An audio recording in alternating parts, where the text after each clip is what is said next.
Deir al-Zor province is Islamic State's last major foothold in Syria and Iraq.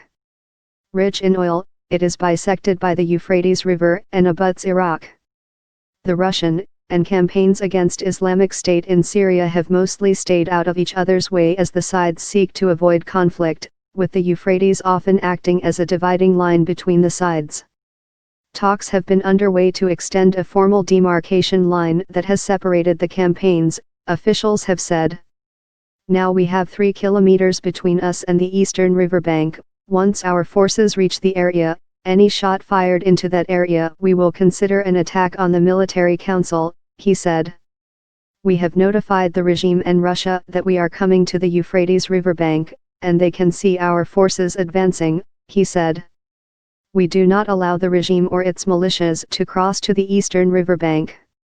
Moving forcefully and quickly every village around the eastern riverbank of the Euphrates River until the Iraqi-Syrian border is a goal for our forces, he said.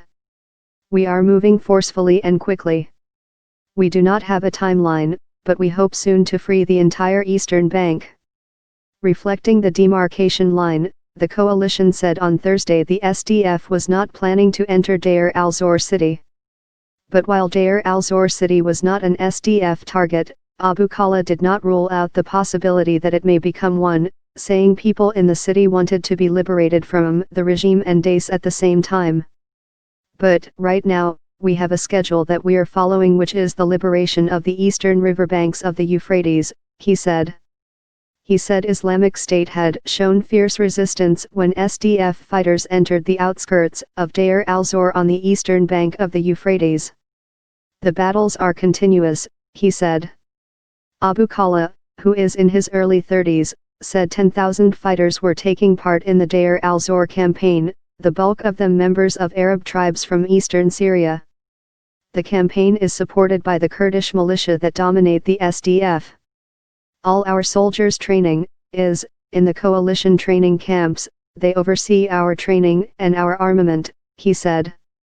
Abu Khala was a member of a Free Syrian Army rebel group in Deir al-Zor until Islamic State took over most of the province in 2014 at the height of its expansion in Syria and Iraq. He fled to Turkey before returning to Syria and joining the SDF. Now we are setting up a civil council parallel to the military council of Deir al-Zor, and this civilian council will run all areas freed from Islamic State, he said.